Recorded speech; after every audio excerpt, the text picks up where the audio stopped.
Badr Hari is one of the biggest names in the sport, like forever. He's a guy he's stopped Alistair Overeem. He's fought in K1. He fought everybody. Semi Shield, Peter Arts, whatever. He's a fucking wild man too. Yeah. Bien au Kalamka Team, c'est Ilyes. Vous avez été très nombreux à me suggérer d'aborder un nouveau sujet aujourd'hui. On va donc parler du rematch très attendu entre Badr Hari et Rico Verhoeven. Please guys. This side. It's okay.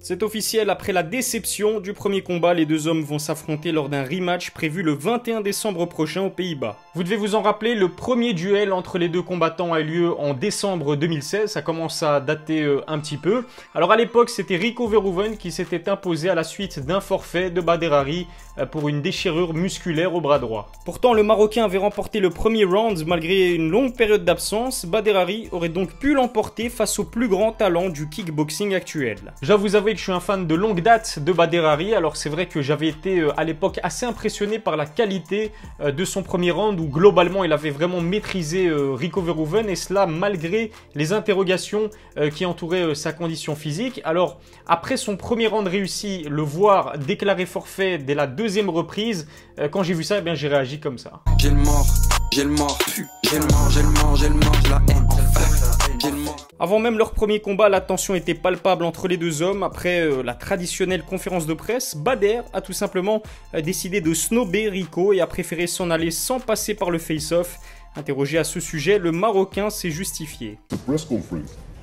Yeah. So you spoke up with the press. When we finished talking with the press, I'm done. Well, you've done 100 of these. You know how it goes. Yeah, I did 1 million. But you stood face to face with most of those guys. Some of them you punched. Yeah. At least you didn't punch him. So maybe that's why it was a good reason not to face him. Pour toutes ces raisons, l'opposition entre Badr et Rico est tout simplement passionnante. Le premier est une légende du kickboxing. Passé par le K1, il a affronté et battu tous les grands noms des sports de combat. Gokhan Saki, Semi Shield ou encore Alistair Overeem. On peut même dire que Badr Hari fait partie de la pop culture. Coup de poing dans la bière, la Badr Hari, négro Paris, c'est long sauf en la Ferrari. Je fais un petit jump dans la Rari, je te pète par 4 comme Badr Hari. Le second est lui le meilleur kickboxer actuellement, il reste sur une série impressionnante de 11 victoires d'affilée. Dans l'organisation Glory, il est d'ailleurs invaincu depuis 2012, c'est tout simplement monstrueux. Alors ce combat entre Badr et Rico permettrait au monde entier de connaître l'identité du véritable roi incontesté du kickboxing. Badr a pour lui la puissance et l'expérience alors que Rico est plus jeune et dispose d'une excellente condition physique. De passage chez Joe Rogan, le néerlandais a d'ailleurs expliqué pourquoi affronter Badr était très important pour sa carrière. I was beating everybody. I was champion and I was beating everybody. People said, yeah, Rico's good. He's the champion, but he hasn't fought Badr. I was like, hey, so on national television, I said, hey, if he wants to fight, let's go. Depuis leur premier combat, le néerlandais a combattu à 6 reprises pour autant de victoires. Badr, lui, n'est monté sur le ring qu'à une seule occasion lors de sa victoire face à Esdi Jerez.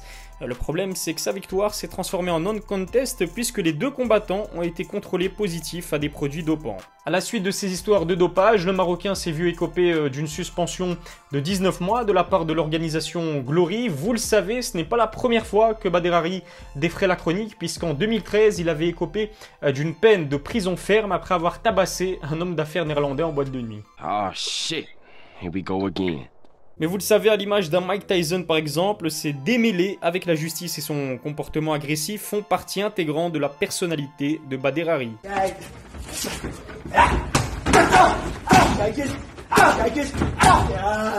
Aujourd'hui, débarrassé de ses problèmes de dopage et de prison, Badr Hari a signé un contrat de 6 combats avec Glory. L'objectif affiché, bien sûr, de redevenir champion du monde des poids lourds de kickboxing. Le Marocain a d'ailleurs mis un terme à sa collaboration avec Mike, son entraîneur depuis plus de 15 ans. Badr Hari a confié dans une interview avoir pris cette décision pour sortir de sa zone de confort. Il se prépare aujourd'hui avec Saïd El Badawi, un ancien kickboxer professionnel.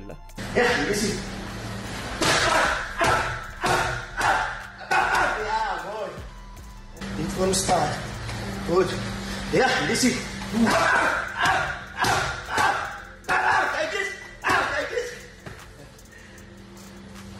De son côté, Rico Verhoeven poursuit également sa préparation. Avec sa notoriété grandissante, il s'est d'ailleurs lancé dans le monde du cinéma. On pourra le voir à l'affiche du film Black Lotus en 2020.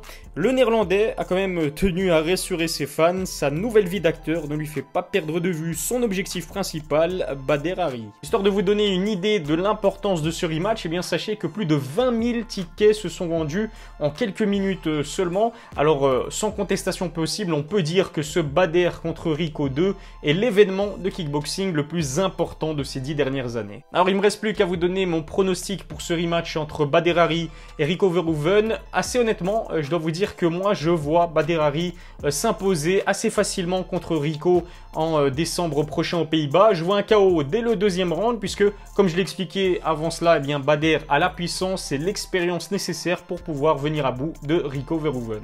Le Marocain en plus un bilan incroyable de 120 combats, 106 victoires pour 94 KO, c'est tout simplement monstrueux. Qui plus est, il s'est presque à chaque fois imposé lors de ces rematchs. Après avoir été balayé par Alistair Overeem, Bader Hari s'était vengé dans un rematch devenu légendaire. En conférence de presse d'avant-tournoi, Bader avait même promis un KO dès le premier round, une promesse qu'il a donc tenue. If he gets through the first fight against Teixeira,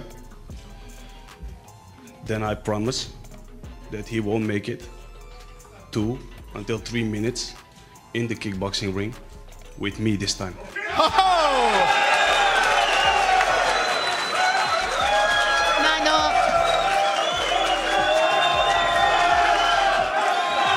Voilà, c'est déjà tout pour la vidéo. Dites-moi en commentaire qui vous voyez l'emporter le 21 décembre prochain aux Pays-Bas entre Bader Hari et Rico Verhoeven. N'oubliez pas bien sûr de vous abonner à ma chaîne YouTube et d'activer la cloche pour recevoir les notifications. Suivez-moi aussi sur Instagram et sur Twitter, ElyasMKT. On se dit à très vite pour une nouvelle vidéo. D'ici là, prenez soin de vous.